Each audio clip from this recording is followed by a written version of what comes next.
Hello students, welcome to my channel. Myself A.K. Chaturvedi. Today I teach Introduction to Euclid's Geometry, Class 9th, Chapter 5, Basic Concepts, Part A. Euclidean geometry. अब यहाँ Euclidean geometry है क्या, इसके बारे में ये explain किया गया है। मैं सभी पॉइंटों को पहले रीड कर रहा हूँ, इसके बाद इसको एक्सप्लेन करूँगा। यहाँ देखिए आप, फर्स्ट ए है यूक्लिडियन ज्योमेट्री, इसका first number is Euclidean geometry is the study of geometry based on definitions, undefined terms, point, line and plane as the assumptions of the mathematicians Euclid's 330 BC. Second number is Euclidean geometry is the study of flat space. Third point is Euclid's test elements was the first systematic discussion of geometry, while many of Euclid's findings had been provisionally started by earlier Greek mathematicians. Euclid is credited with developing the first comprehensive deductive system. Euclid's approach to geometry consists of proving all theorems form a finite number of postulates and axioms. Fourth number is the concepts in Euclid's geometry remained unchanged until the early 19th century. At that time, other forms of geometry started to emerge called non-Euclidean geometries. It was no longer assumed that geometry could be used to describe all physical space. B part देखिए आप, B part है Euclid's definition.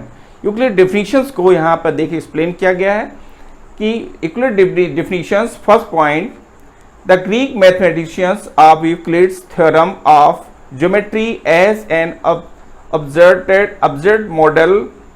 abstract model of the world. They lived in the motion of point, line, plane, etc. were derived from what was seen around them.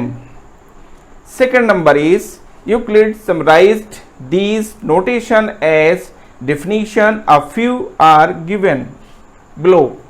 First part is a point is that of which there is no part. Second, a line is a widthless length. Third is a straight line is one which lies evenly with the point on itself.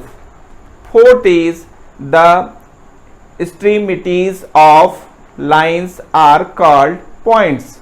Fifth is a surface is that which has only length and breadth. Sixth is the edge of surface are lines. Seventh is a plane surface is a surface which lies evenly with straight lines on itself. अब देखिए इन सभी points को हम जो आपको अभी मैंने read करके एक्सप्लेन किए हैं, सुनाया, आपको बताया गया है। अब उन सभी को आपको मैं एक्सप्लेन कर रहा हूँ। उन पॉइंटों को आप ध्यान से सुनेंगे आप कि इसका मीन क्या है। मीन में देखिए आप, इसमें जैसे ए पार्ट का जो फर्स्ट नंबर में जैसे किया गया है कि Euclidean geometry is the study of geometry, ठीक है ना। यहाँ देखिए इसका मीन यहाँ से स्टार्ट होता है। यूक्लिडियन ज्योमेट्री जो कि बेस्ड है डेफिनेशन और अनडिफाइंड टर्म्स, जो है पॉइंट, लाइन और प्लेन, जो कि एज्यूम्ड की गई है मैथमेटिशियंस यूक्लिड द्वारा 330 BC में। देखिए इसके बाद जो सेकंड पॉइंट है, Euclidean geometry is the study of flat space. Euclidean geometry जो बेस्ड है flat geometry is the study of flat space. Euclid geometry जो स्टडी है वो फ्लैट स्पेस पर है। Third number is third number में देखिए यूक्लिड टेस्ट एलिमेंट्स, जो कि पहला सिस्टमेटिक डिस्कशन है ज्योमेट्री का, जबकि बहुत से यूक्लिड्स की खोज पहले ही स्टार्ट कर दी गई थी। पहले ग्रीक मैथमेटिशियन द्वारा यूक्लिड को क्रेडिट इसलिए दिया जाता है क्योंकि उसने पहला कॉम्प्रिहेंसिव डिडक्टिव सिस्टम को डेवलप किया था। यूक्लिडियन ज्योमेट्री में सभी थ्योरम का प्रूफ, वो भी finite numbers of postulate and axioms का है। फोर्थ पॉइंट देख रहे हैं आप, फोर्थ पॉइंट में है यूक्लिड्स के जो कॉन्सेप्ट्स हैं वो पहले 19th सेंचुरी तक चेंज नहीं हुए थे। उस समय तक अदर फॉर्म्स जो ज्योमेट्री के इमर्ज हो रहे थे उन्हें हम नॉन यूक्लिडियन ज्योमेट्री कहते थे। उनके बाद लंबे समय तक यह एज्यूम नहीं किया गया कि ज्योमेट्री फिजिकल स्पेस को डिस्क्राइब करता है। अब देखिए ये आपका कंप्लीट हुआ। अब बी पॉइंट है यूक्लिड्स डेफिनेशंस। यूक्लिड डेफिनेशंस को इन पॉइंटों के थ्रू एक्सप्लेन किया गया है। इसमें देखिए जो फर्स्ट पॉइंट, सेकंड और जो पॉइंट्स हैं, ये सभी पॉइंट्स हैं जो यूक्लिड डेफिनेशंस को एक्सप्लेन करते हैं। फर्स्ट जो आप नंबर देख रहे हैं, फर्स्ट नंबर में है ग्रीक मैथमेटिशियंस ऑफ यूक्लिड्स ने सोचा कि जो ज्योमेट्री एक सब्सट्रैक्ट मॉडल है होल वर्ल्ड का, जिसमें हम रहते हैं, जो हम अपने आसपास देखते हैं, उसी से ही पॉइंट, लाइन, प्लेन ETC का मोशन ड्राइव किया गया है। ठीक है, ये फर्स्ट पॉइंट में आपने देखा। सेकंड नंबर देखिए आप, सेकंड नंबर में है Euclid summarised this notation as definitions of few are given. देखिए इसका जो मेन यहाँ से आ रहा है उसको देखिए आप। यूक्लिड ने जितने भी नोटेशंस हैं उनको समराइज किया है डेफिनेशन के फॉर्म में। उनमें से कुछ नीचे दिए गए हैं। जो पॉइंट्स आप देख रहे हैं वो पॉइंट्स आपको नीचे दिए गए हैं। इसमें देखिए जो फर्स्ट पॉइंट है, a point is that of which there is no part. Point के कोई भी पार्ट्स नहीं होते हैं। सेकंड देखिए, a line is the with less length. Line की कोई भी विथ नहीं होती है। ठीक है ना। जो थर्ड पॉइंट था देखिए, स्ट्रेट लाइन वह लाइन है जो पॉइंट को अपने ऊपर लाई करती है। ठीक है। फोर्थ पॉइंट, लाइन के दोनों एंड्स को पॉइंट्स कहते हैं। फोर्थ देख रहे हैं आप। इसके बाद फिफ्थ पॉइंट देखिए, सरफेस वह होता है जिसमें सिर्फ लेंथ और ब्रेथ होती है। ठीक है। इसके बाद देखिए सिक्स पॉइंट देख रहे हैं आप। तो पॉइंट है the edge of surface are lies. ठीक है ना। इसके देखिए इसके जो मीन आएगा, सरफेस के एज लाइन होती हैं। 7 पॉइंट देखिए आप, प्लेन सरफेस वह सरफेस होता है जिसके ऊपर लाइन भी लाई होती है। इस तरह से देखिए सभी पॉइंट्स आपके सामने एक्सप्लेन किए गए जो कि इसके बेसिक कॉन्सेप्ट को एक्सप्लेन करते हैं। पॉइंट सी देखिए, पॉइंट सी है यूक्लिड एक्सियम्स। अब यूक्लिड एक्सियम्स क्या है, उनके एग्जाम्पल्स के थ्रू भी वो क्लियर हो जाएंगे। देखिए यहाँ यूक्लिड एक्सियम्स में फर्स्ट था, some important points of Euclid axioms are given below. First point number is things which are equal to the same things are equal to one another. यानी इसका मीन है, if example में देखिए, if X Y के equal है, यानी ये भी कह सकते हैं कि वाई एक्स के इक्वल है और वाई जेड के इक्वल है, then X equal to Z. यानी वाई एक्स के इक्वल है, वाई जेड के भी इक्वल है, तो एक्स और Z both are equal to each other, तो ये आपस में इक्वल होंगे।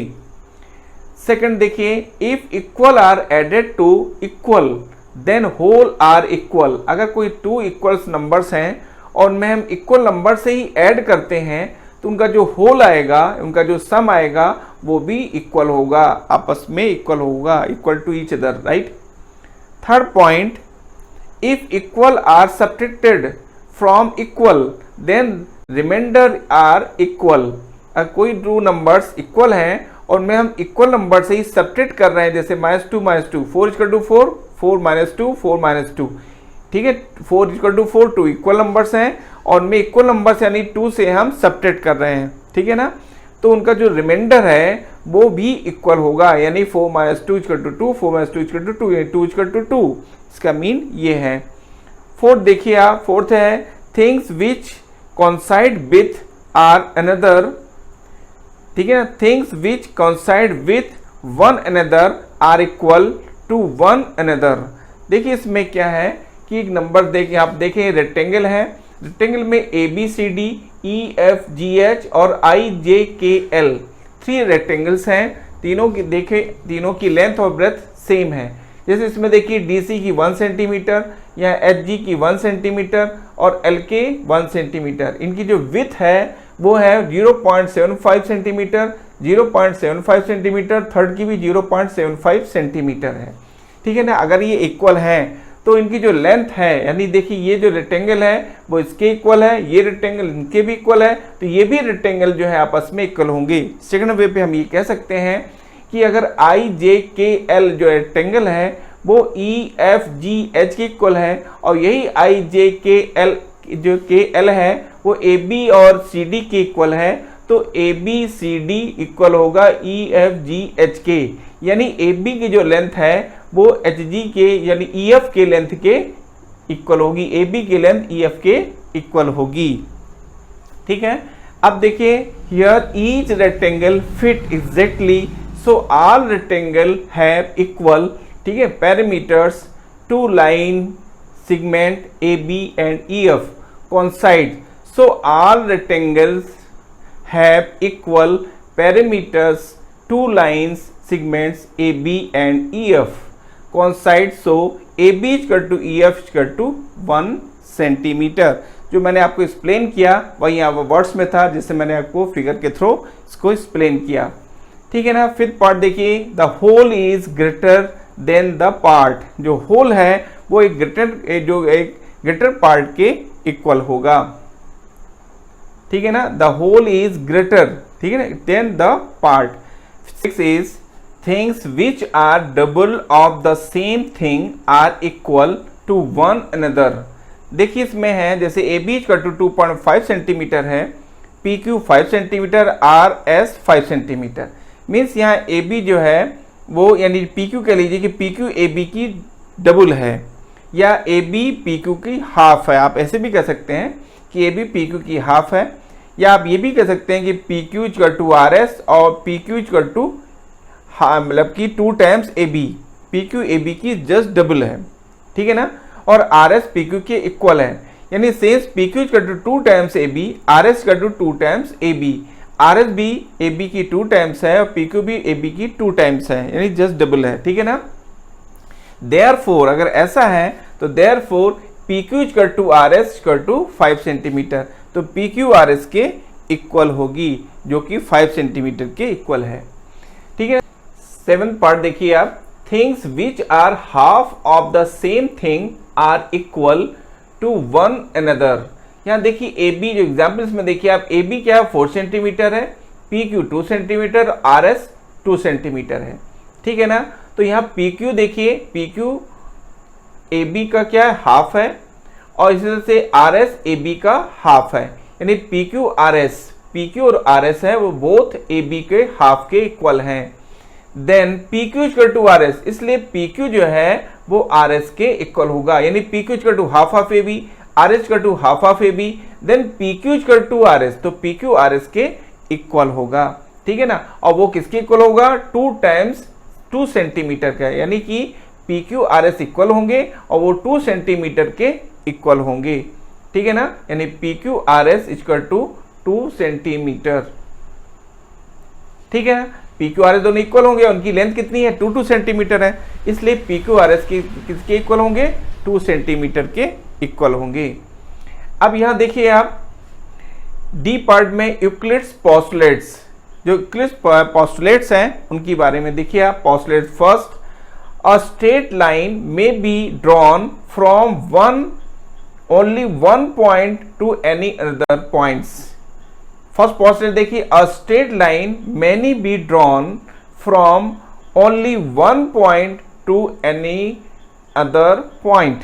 कोई दो पॉइंट से, जैसे कोई P और Q 2 पॉइंट्स हैं, ठीक है ना, उससे होकर ओनली वन लाइन ही पास करेगी, एक ही ओनली वन लाइन ही पास होगी यानी जाएगी वहां से, ठीक है ना। अब जैसे कि आप फिगर में देख रहे हैं, यहाँ पर एक पॉइंट है, सिंगल पॉइंट से कई लाइनें ड्रॉ की जा रही हैं, जो Q पॉइंट है उससे भी कई अदर बल्कि मैनी लाइंस ड्रॉ की जा रही है। अब ये PQ जो पॉइंट्स हैं उनसे ओनली वन लाइन ही पॉसिबल होगी, खींची जा सकती है। Postulate 2, a terminated line can be produce independently, ठीक है ना। A terminated line can be produce independently, ठीक है ना। ए बी एक लाइन देखिए है, और इसके जो एंड पॉइंट से आप टू लाइंस को एक्सटेंड कर सकते हैं इंडिपेंडेंट, मतलब कि और इन्फिनिट तक, और अनदर लाइंस को अनदर पॉइंट से तो उसको इन्फिनिटली पॉइंट तक आप उसको ड्रॉ कर सकते हैं, इन्फिनिट लेंथ तक आप उसको ड्रॉ कर सकते हैं। ये आपका पोस्टुलेट सेकंड था। Postulate 3, a circle can be drawn with any centre and any radius. कोई भी सर्किल किसी भी सेंटर से और कोई भी रेडियस लेकर के ड्रॉ किया जा सकता है। Postulate 4, are right angle are equal to one another. सभी right angles are equal to one another, तो सभी राइट एंगल्स जो अनदर राइट एंगल्स हैं उनके इक्वल होगा। Postulate 5, if a straight line falling on two straight lines makes the interior angles on the same side of it taken together less than two right angle, then the two straight lines if produced indefinitely meet on that side on which that sum of the angles is less than two right angles। इसका जो mean था, अगर to lines हैं ए B और C D जो कि not parallel to each other, एक दूसरे के पैरेलल नहीं है, means straight line, only straight line है, और उस पर कोई एक लाइन ड्रॉ किया जाए, ठीक है ना, उनसे जो इंटीरियर एंगल्स बनते हैं वो इंटीरियर एंगल्स का जो सम है वो लेस देन 180 डिग्री होगा या less than two right angle होगा, राइट। ये चीज़ें इस पर कही गई है। जैसे देख रहे हैं आप, ए बी और सी डी टू लाइन्स हैं, टू स्ट्रेट लाइन कह सकते हैं। एंड सेकेंड, वो not parallel to each other. क्यों ऐसा कहा गया है कि मैंने कह दिया कि not parallel to each other, because यार जो पोस्टुलेट उसमें कहता है कि right angle then the two straight angle produced in, ठीक है, in definitely meet to on the sides on which the sum of the angles is less than two right angles. यानी वो क्या करती हैं, देखिए कि वो जो आपकी ए बी और सी डी टू लाइन्स हैं वो क्या है, आपको अगर आपको आगे तक उसको एक्सटेंड किया जाए तो एक दूसरे से क्या करती हैं, वो मीट करती मिल जाएंगी, क्योंकि वो स्ट्रेट लाइन, वो पैरेलल लाइन नहीं है, ओनली स्ट्रेट लाइन है, ठीक है ना। तो देखिए क्या था कि following the two straight lines make the interior angles on the same side of it taken together less than two right angles. इनका जो एंगल का सम है, वन एंगल 1 प्लस एंगल 2, इनका जो सम होगा वो sum less than two right angle means 180 degree से less होगा, ठीक है ना। ये देखिए two equivalent version of the Euclid's fifth postulates are. देखिए टू इसमें जो इक्विवेलेंट वर्जन हैं उनको देखिए आप। फर्स्ट है for every line L and every point P not lying on L, जो कि एल पर लाइन नहीं करते हैं, there exist a unique line M, एक कोई यूनिक लाइन एम है पासिंग थ्रू पी, जो पी से पास होकर जाती है, एंड पैरेलल टू एल, जो एल के पैरेलल है। सेकेंड देखिए, two distinct intersecting lines can not be parallel to the same lines. तो इंटरसेक्टिंग लाइंस हैं वो किसी एक लाइन के पैरेलल नहीं हो सकती हैं। फॉर एग्जाम्पल्स अगर आपको हम दें यहाँ पर, तो यहाँ पर हम ये कह सकते हैं, यहाँ देखिए टू डिस्टिंक्ट इंटरसेक्टिंग लाइंस, कोई टू इंटरसेक्टिंग लाइंस है, मान ली एक लाइन ये है और सेकेंड लाइन देखिए इस तरह से लाइन, एक सेकेंड लाइन मैंने ड्रॉ कर दिया, ठीक है ना। अब ये लाइन मान लीजिए ए बी है, ये आपकी ए लाइन, ये बी है ए बी, और ये लाइन आपकी सी डी है, ठीक है, ये सी डी लाइन है। तो ए बी और C D two intersecting line यानी एक पॉइंट पर इंटरसेक्ट कर रही हैं, ठीक है ना। अब वो कहता है कि intersecting line can not be parallel to the same line, इसी सेम लाइन की वो पैरेलल ये लाइनें नहीं हो सकती हैं। मान लीजिए ए बी सी डी हो गई है आपकी, और ये पी क्यू लाइन है, ये हो जाएगा पी, ये लाइन हो गया आपकी क्यू। जो पी क्यू लाइन है, ये दोनों लाइनें इस लाइन के पी क्यू के पैरेलल नहीं हो सकती हैं, ठीक है ना। ये दोनों लाइन इसके पैरेलल हो जाए, ऐसा पॉसिबल नहीं है। Two distinct intersecting line, two different intersecting line, दूसरे को इंटरसेक्ट करने वाली line can not be parallel to same lines. वो दोनों लाइनें किसी एक लाइन के पैरेलल पॉसिबल नहीं हो सकती हैं। ये इसमें एक्सप्लेन किया गया है। Thank you, take care.